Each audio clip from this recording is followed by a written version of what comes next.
Hey guys, welcome to another English commentary done by Diggity. This is going to be part of the Get Good Tournament, which is hosted by se2forums.org, and it's going to be between A-Side and LJ. And also along for the ride is rtsprofessional.org and starfeeder.com. I'm sorry, rtsprofessional.com, home of Artosis and Gentho and all those guys who are trying to teach the noobs, us noobs, how to play RTS. So great guys there. You should check it out. I know they have some free tutorials up, and also I believe you can put in some cash and get some other information, some more build order information, macro exercises, things like that. Also, Yankee League starting up again, so keep that in mind, and media is going to be involved in that once again, so see Artosis involved in that sort of thing. And this is Python, by the way, as you can see, the Python. Interesting enough, it looks like LJ is going random. He's Zerg this match, and he's Protoss the first, so I'm just going to assume random.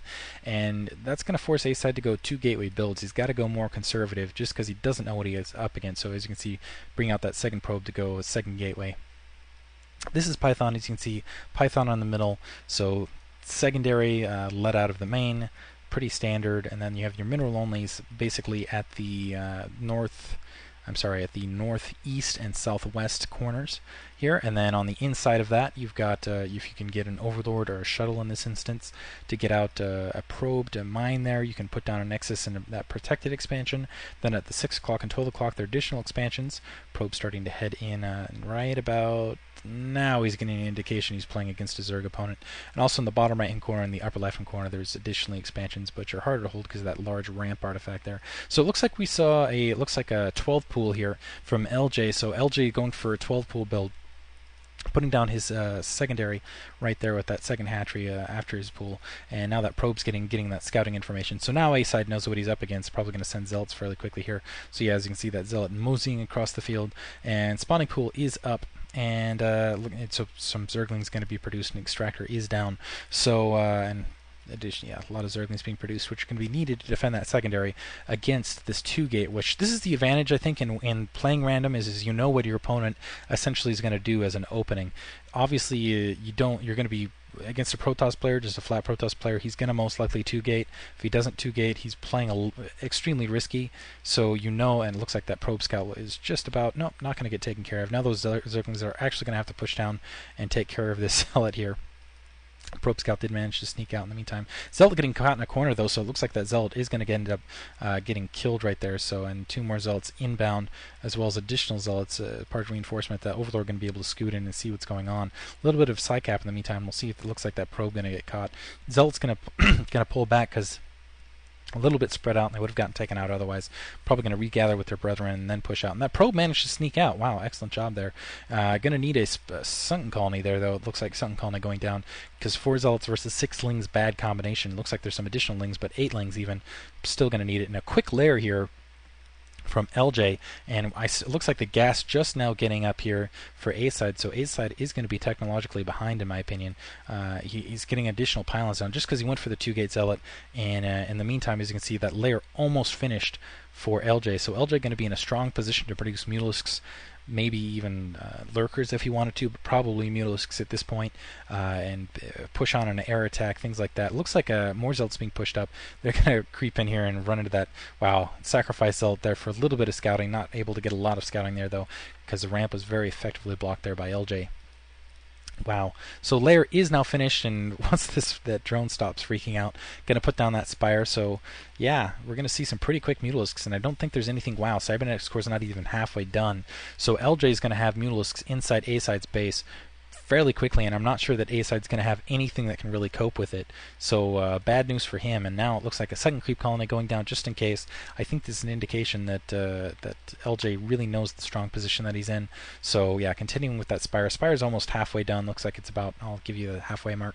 So Cybernetics Core finishing, and no Stargate even going, and there's the Spire at the halfway mark now. And now the Stargate is going up.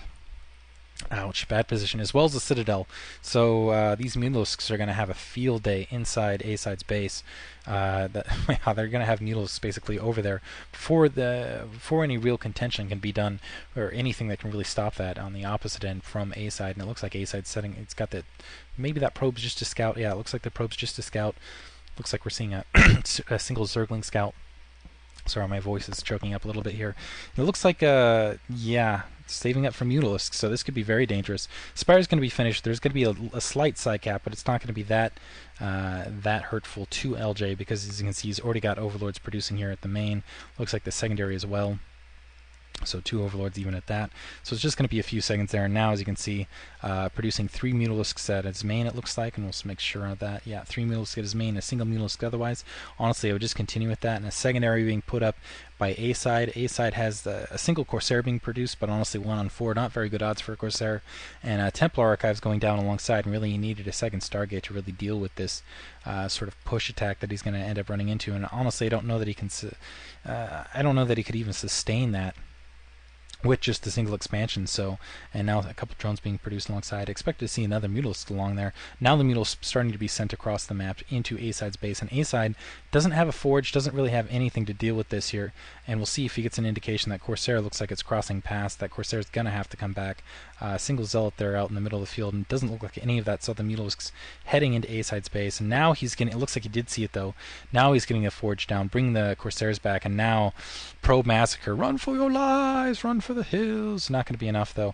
Corsair is back here, but honestly doesn't want to take those 4 Mutalisks on, and I'm surprised Zerglings actually aren't coming up to assist in kind of a Zealot Zergling attack on the front door, because I think LJ could essentially end the game there with that, but he's just content to kill probes, as will be, and we'll see a second Corsair is out, but 2 Corsairs, it takes some micro against 4 Mutalisks, and we'll see, it looks like another hatchery being put down. Wow, no additional Mutalisks being produced. I'm surprised by that. So LJ not deciding to win it with the Mutalisks here, just happy with the disruption they're going to do, and they are disrupting. As you can see, the probes being completely run out there, and a Corsair being up to try to ambush that single Mutalisks, and now the Mutalisks being paid attention to again. You can see them being picked up again, once again going into the probe lines, and now they should be able to take care of these Corsairs with a little bit of micro here. So, yeah, nice job pulling that additional Mutalisk, as you can see, spreading them out really nicely. So going to be able to at least take... pulling out that one Corsair, not to much avail, though. So it looks like both these Corsairs are going to be taken out. No more Corsairs being produced. So, honestly, I'm not sure that there's anything A-Side can do. And now, the main, once again, being rained down upon. Probes escaped to the 12 o'clock location, not really doing much there. So now his base, his entire economy is stymied here.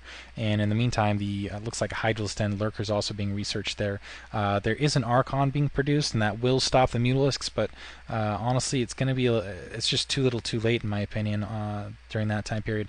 Looks like that Archon was produced, but that Archon is essentially trapped back here, and that secondary he just can't get out because that positioning of those 2 gateways, which I was going to mention earlier, kind of failed to, though. That's not very good gateway placement there, because Dragoons and Archons cannot get out, as you can see, and these Mutalisks just going to fly back and forth, do what damage they can. Actually, I'm surprised they're being even pushed out this far. That Corsair might be taken care of momentarily. Looks like one Mutalisk will be taken care of. Can't get too close to that Archon. I don't know if he realizes that Archon can't go out there. It looks like he's just trying to, continuing to push in. Lost 2 Mutalisks there. Going to lose all of his Mutalisks now, but still in a very strong position. Has 4 hatcheries, has some has Lurker tech going, has some Lurkers, and now we'll see what A-Side decides to do. Honestly, I think he should just go in with what he has and try to win it here. And another expansion going up for LJ. So LJ once again going to try to win this just through pure macro, through some sort of economic victory, and he is going to have these Lurkers momentarily, and there is not going to be any detection to deal with them. Lurker tech is now finished. We'll see how many Lurkers are going to be morphed here on the front doors. Looks like we're going to see 6 Lurkers morphed here, 7 Lurkers morphed here. A Corsair is going to be able to push over. No, Corsair is going to come back and try to kill that Overlord here out in the middle of the field.